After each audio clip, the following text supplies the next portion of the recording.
He's been dodging questions about her for at least 2 months. There was also this incident where somebody asks about her love scenes, and he abruptly ends the interview, and you could tell that he's angry.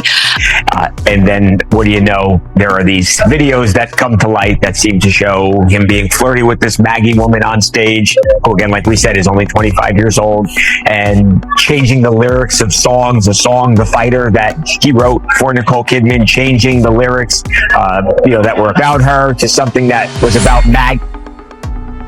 Hollywood swore this was the one love story it could never destroy. 19 years, 2 daughters, and a marriage that outshone every red carpet flash. But beneath that perfect surface, something was quietly cracking, something even the paparazzi missed.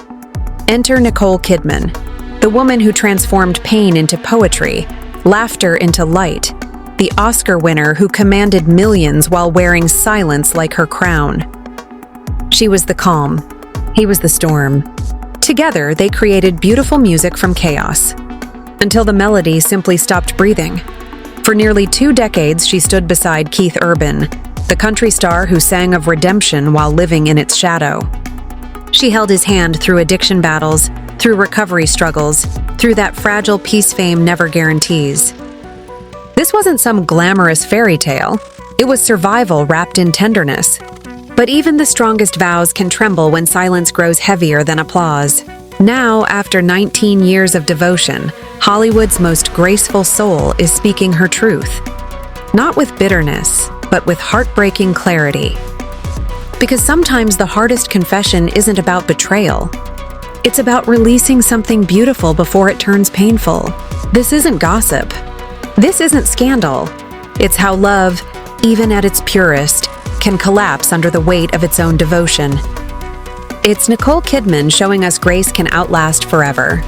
Long before her grace goddess status, Nicole was just a quiet girl rehearsing courage before mirrors, whispering to her future self.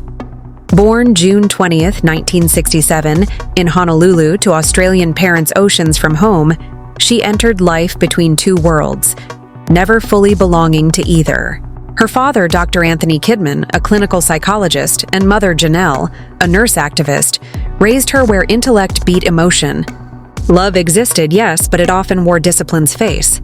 When she turned 4, her family returned to Sydney.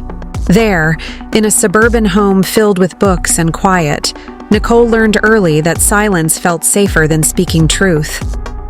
She grew tall for her age, painfully shy, constantly teased, while other kids played outside.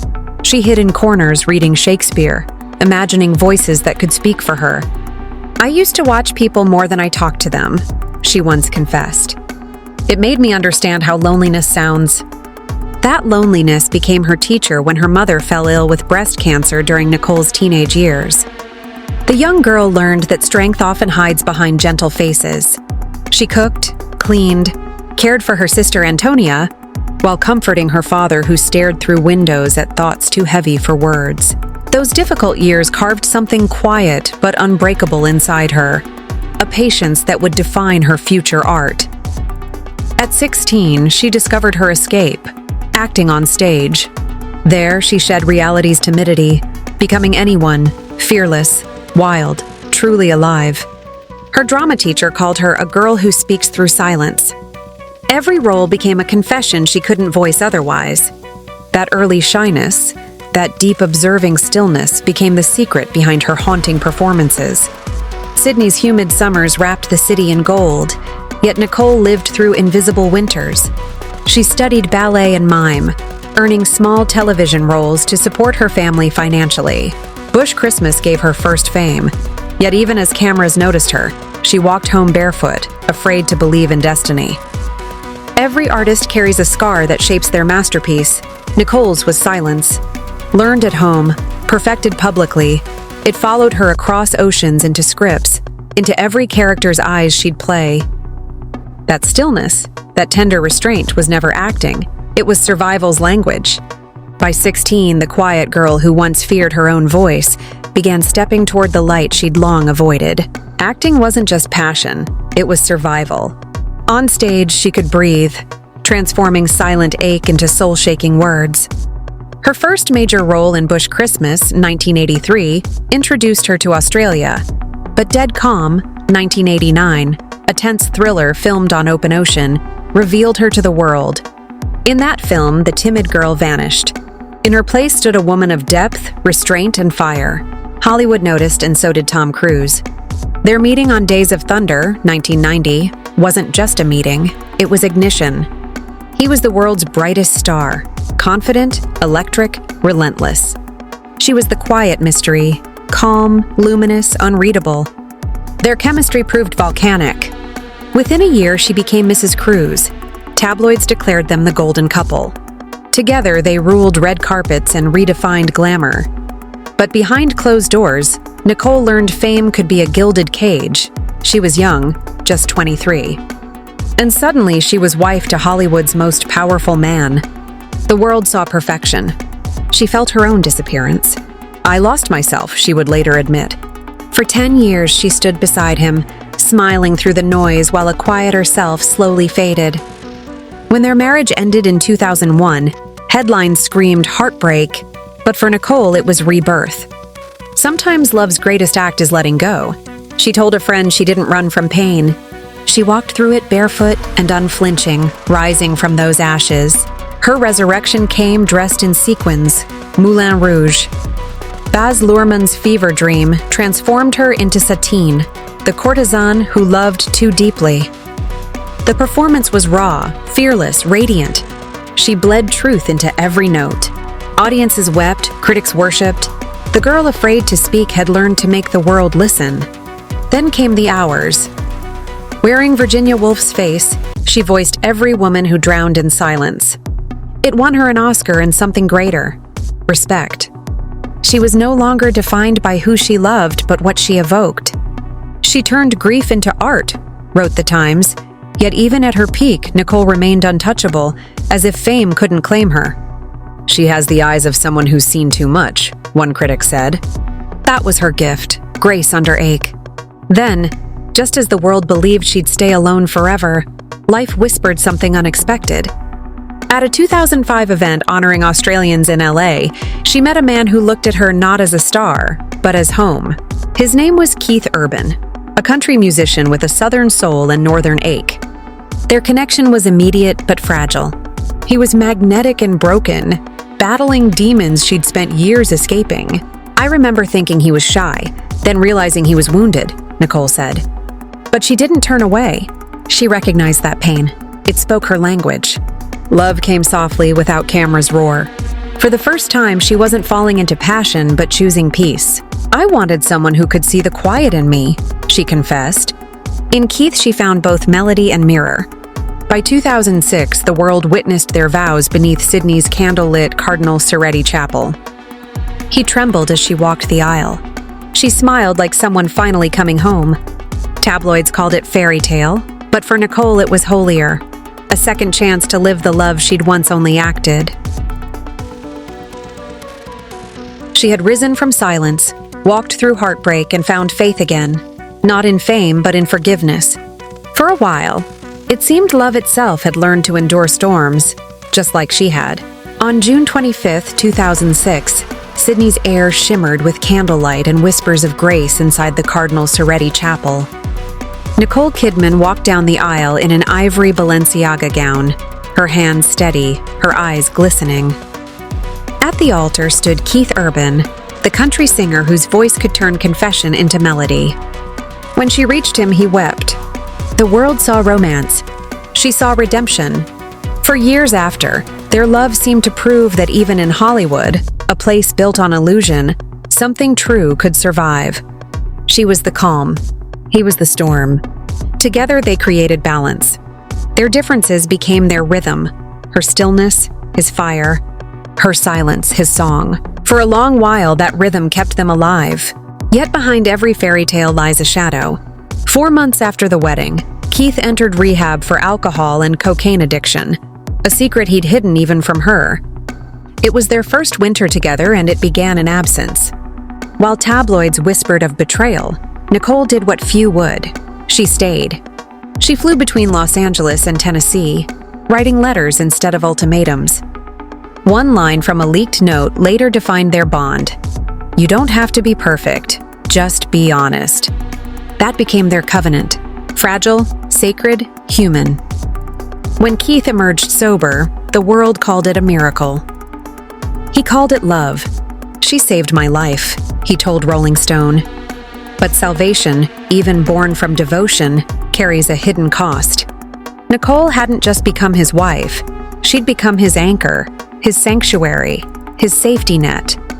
Slowly, love began to feel like labor. By 2008, they welcomed their first daughter, Sunday Rose. 2 years later came Faith Margaret, two small miracles born from second chances. The world cheered. Headlines declared, Nicole Kidman finds her happy ending. But happiness in their home was quieter, built on effort, not ease. Every award, every concert, every red carpet became a performance, not just for cameras, but for each other.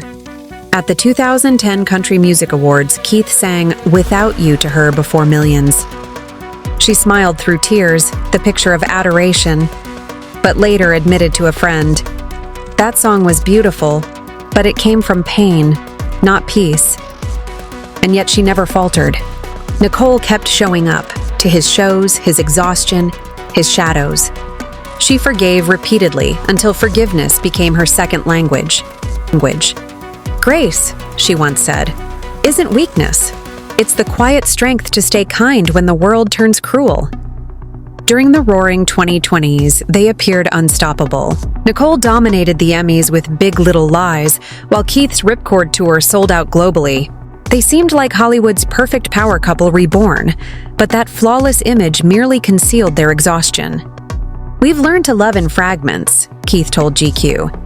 It sounded beautifully poetic, yet it was truly a heartbreaking confession. Then came 2020, the year the world stood still. For the first time in years, they were truly home together. They cooked, played music, rewatched classic films, and shared genuine laughter.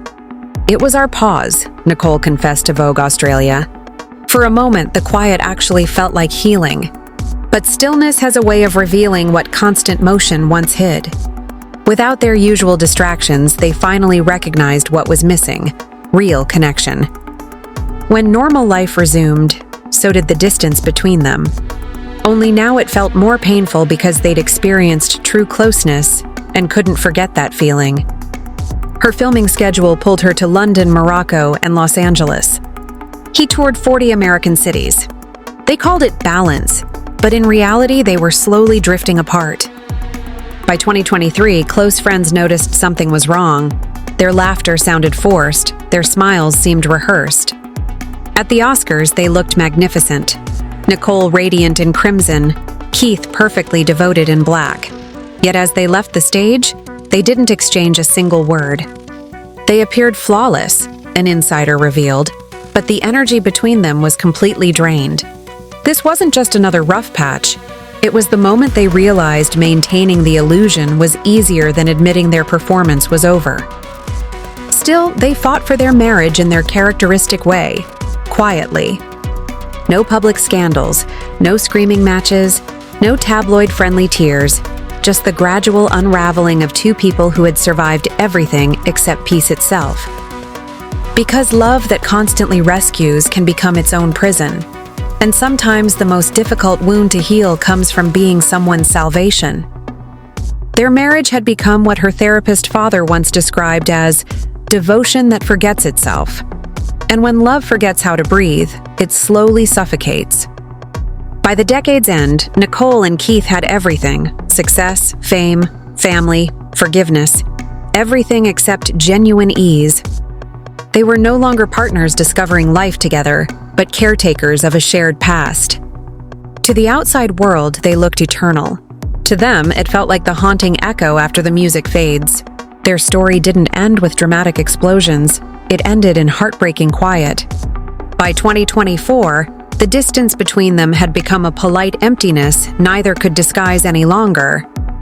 She filmed a family affair in London, her chemistry with Zac Efron generating headlines that shone brighter than their reality. He toured 40 cities across America, smiling for audiences, singing about love as if it still lived in his soul. They were both masters at enduring. In March 2023, People magazine noted how their red carpet laughter seemed carefully rehearsed. Their hands might touch, but their eyes never met. By June 2025, that silence became unmistakable during a live interview when a reporter asked Keith about Nicole's on-screen intimacy with Efron. He laughed, then completely froze, and moments later he walked off. 10 seconds of dead air became the first public crack in their 19-year fantasy. Social media erupted instantly. Entertainment Tonight called it the walkout that broke the internet. But for Nicole, it wasn't about scandal. It was final confirmation that their love had become a language neither could speak anymore. When their shared language became mere translation, the summer of 2025 arrived thick with rumors. Quiet whispers of separate homes, canceled therapy sessions, and endless nights spent oceans apart. Then, on one peaceful September morning, the Sydney Morning Herald confirmed what everyone suspected. Nicole Kidman had officially filed for divorce, citing irreconcilable differences. No rage, no lawyers battling through tabloids, just silence. That heavy, familiar silence that had always been her closest companion. Their final performance together was pure dignity. They divided their lives carefully, as if terrified of damaging what had once been so beautiful. Nicole assumed primary custody of their daughters, Sunday Rose and Faith Margaret. Keith requested nothing. No fortune, no spotlight. He simply stated, "Let her have peace." For those who truly knew them, the split wasn't surprising. They'd survived addiction, long distances, and global fame, but nobody can survive eternal exhaustion. This wasn't a marriage that exploded in flames. It faded gently, tenderly, like the final notes of a song you love but can no longer sing. Hollywood, forever starving for drama, eagerly awaited betrayal, scandal, revenge. None arrived. Instead, something remarkably rare emerged: genuine compassion. Nicole never attacked him in interviews. Keith never composed angry songs. They mourned their loss privately. When she appeared at the United Nations Gala weeks later, dressed in white, the media called it symbolic. It wasn't symbolism, it was closure. That same evening, Keith was spotted in Nashville leaving his studio alone, guitar slung over his shoulder, no speeches, no entourage, just one man moving through the quiet. He channeled his heartache into music once more. Home Without You began circulating through Nashville before reaching the world. Not bitter, just brutally honest. When reporters asked if the song was about Nicole, he offered a faint smile. "What do you think?" Meanwhile, Nicole walked daily along the Cumberland River each morning, headphones on but usually silent. Sometimes silence remains the only sound that truly makes sense. A close friend shared that they never hated, never pretended, they simply stopped performing. That October, the Tennessean published the legal terms that finalized their separation. Neither party shall speak ill of the other in the presence of their children. One single line, yet it conveyed everything. Respect, restraint, and love transformed into disciplined protection for their daughters. Together, they demonstrated something virtually unheard of in Hollywood: a graceful separation completely free from bitterness. Nicole cooked family dinners, laughed genuinely at her daughter's jokes, and reserved her tears for shower moments alone. Keith, meanwhile, returned to the very recovery circle he'd first joined in 2006. Not because he'd fallen back, but because he needed to remember where his redemption journey started. That November, during a live performance of Blue Ain't Your Color, his voice shattered mid-lyric. He stopped completely, lowered his guitar, and confessed to the stunned audience, "Some songs never stop hurting." The crowd stood in perfect silence, no applause, no whispers, because this wasn't entertainment anymore. It had become sacred prayer. Days later, Nicole stood trembling at the Women in Film Gala, declaring, "The stories we tell aren't about perfection. They're about persistence." Across different cities, on separate stages, they mourned the same love in different keys, yet somehow in perfect harmony. By year's end, their heartbreak had transformed into something resembling reverence. Media outlets that once craved scandal now spoke of them with awe. The Guardian called it the quietest scandal Hollywood ever witnessed, while People magazine wrote, they taught their daughters that endings can still be loving. Because this wasn't merely a separation, it was a surrender to truth itself. In the final analysis, there were no villains, no betrayed, no betrayer. Only two souls who'd exhausted their strength loving, healing, and ultimately learning that sometimes love survives best through release. Nicole once observed, "Pain names us before fame does." In 2025, that pain spoke not through tears, but through grace. As the year concluded, she told Vogue Australia, "Love doesn't always need forever. Sometimes it just needs to be kind." The public that once envied them now grieved with them, because what ended wasn't just a marriage, it was a miracle of endurance. Though the silence between them stretched into infinity, it wasn't hollow. It overflowed with gratitude, proving some love stories don't die. They simply stop requiring words. In the following months, the media circus faded. No tabloid headlines, no talk show appearances, no bitter accusations, just sacred quiet after years of chaos. For Nicole Kidman, silence had always been both her native language and ultimate sanctuary, but this time it brought something new, profound peace. She never mentioned Keith publicly, not from bitterness, but from deep respect for what they'd built. "Some things deserve silence more than explanation," she told Vogue Australia. The world wanted dramatic heartbreak stories, but Nicole offered them dignity instead. This wasn't about ceasing to love him. It was about love evolving into its highest form, mercy. "We can't always save the people we love," she once whispered, "but we can love them enough to let them go." That was their story's real truth. Not betrayal, not scandal, not exhaustion, but liberation. For nearly 20 years, she'd been the calm anchoring his storm, the steady hand through his recovery, the grace balancing his guilt.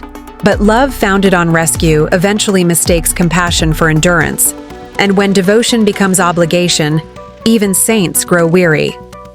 In her solitary Nashville mornings, she started rediscovering herself, not as the acclaimed actress, not as the devoted wife, but as the woman who'd carried two souls' weight for far too long. Friends described her as poised yet radiant, like someone finally exhaling after decades of held breath. Keith similarly discovered his truth in stillness. He returned to music, but differently now, softer, stripped bare of performance. The stadium anthems disappeared, replaced by raw, vulnerable melodies composed at midnight. One track, The Fighter Reprise, contained a line that shattered listeners. "Sometimes love wins by letting go." This wasn't bitterness. It was hard-earned wisdom purchased with years of peace and countless sleepless nights. Nicole heard the song. She didn't call him, of course, but sent a brief note through a mutual friend. "Proud of you. Keep going." This wasn't reconciliation. It was profound recognition. Two spirits honoring their beautiful past without attempting to revive it. Their daughters became the living bridge between them. Sunday Rose, now 17, carries her mother's elegant composure, while 15-year-old Faith Margaret burns with her father's passionate spirit. Together, they embody the legacy of two people who chose never to destroy each other. When they visited Keith in Nashville, Nicole never felt compelled to check on them. Trust had replaced tension completely. That was her quiet revelation. Grace isn't the absence of pain, but the conscious choice to endure it with beauty. In a world obsessed with spectacle, Nicole Kidman selected restraint over revelation. While others might have published memoirs or given explosive interviews, she offered the world silence. And through that silence, restored what Hollywood has largely forgotten: true dignity. When questioned why she never criticized him publicly, she simply stated, "Because I don't need to win. I just need to heal." By November 2025, both were living parallel lives that still mysteriously mirrored each other. Nicole journeyed to Australia with their daughters for the holidays, describing it as a homecoming of peace. Keith stayed in Nashville rehearsing for an intimate charity show. When a local radio host asked about his year, he confessed, "It's been humbling, but that's what growth feels like." No defensiveness, no bitterness, just raw honesty. Their silence had transformed into something more profound than sound. It had become mutual understanding. For distant observers analyzing their story, it was tempting to call it tragic. But for Nicole, this was pure transformation. The woman who once mastered survival through quiet had finally learned to truly live within it. She no longer felt compelled to rescue anyone, no longer needed to perform perfection. Her grace, once mistaken for fragility, now revealed itself as formidable strength, the kind that seeks no spotlight but earns everlasting respect. Meanwhile, Keith discovered between melodies and solitude the bravery to confront his true self without hiding behind gratitude. He admitted, "She was the calm I never knew I needed, but I was never still enough to remain in it." Ultimately, their story wasn't about loss. It was about what endures when love matures: respect, gentleness, peace. The truth Nicole ultimately shared wasn't about what shattered, but about what persevered. The genuine humanity behind the headlines, the decency beneath the drama, the grace that survives even love itself. For 19 years, she supported him through tempests and fame and terror. And when she finally released him, she didn't resent the burden. She honored their journey. This is her quiet revolution. She demonstrated that grace isn't weakness enduring pain, but strength choosing kindness after pain has wreaked its havoc. The spotlights have dimmed, the applause has quieted, and what remains isn't emptiness, but wholeness. At 58, Nicole Kidman strolls along the Cumberland River through early morning fog, wearing silent headphones. The water flows like memory, gentle, undirected, yet forever circling back. She doesn't walk to reminisce. She walks to release. Some dawns, she breakfasts with her daughters, their joy shining like sunrise after endless storms. Other days, she simply observes life continuing forward, feeling no urge to pursue it. There exists a peace now that only arrives after complete surrender. Somewhere in Nashville, Keith Urban picks his guitar in a vacant studio. His voice has transformed, less sparkle, more substance. The song he plays tonight isn't directly about her, yet it exists because of her. The lyrics linger like an unspoken blessing. They don't communicate, they don't visit, yet they coexist within each other's gentle awareness. Proof that not every ending must be cruel. When asked if she still believes in forever, Nicole smiled softly and said, "Forever isn't about duration, it's about grace." That is her legacy, not the awards, the films, or the perfection the world mistook for peace, but the quiet art of loving and releasing while preserving dignity. Because love doesn't require eternity to be authentic, greatness doesn't need volume to be timeless. And sometimes the most powerful statement isn't the cry of heartbreak, but the whisper that says, "Thank you for teaching me how to let go." The melody he plays tonight isn't about her, yet every note exists because of her. The lyrics hang in the air like a sacred prayer he never voiced aloud. They don't call, they don't visit, yet they live forever within each other's gentle understanding, living proof that not every ending needs to be cruel. When asked if she still believes in forever, Nicole simply smiled and said, "Forever isn't about time, it's about grace." That is her true legacy. Not the golden statues, not the blockbuster films, not the flawless image the world confused with peace, but the quiet courage to love deeply, then release gracefully, with dignity perfectly preserved. Because love doesn't require eternity to be authentic, greatness doesn't need volume to become timeless. And sometimes the most powerful confession isn't the scream of heartbreak, but the soft whisper that says, "Thank you for teaching me how to release with grace." If her journey resonated with you, share this truth with someone who still believes love must last forever to be real. To be real.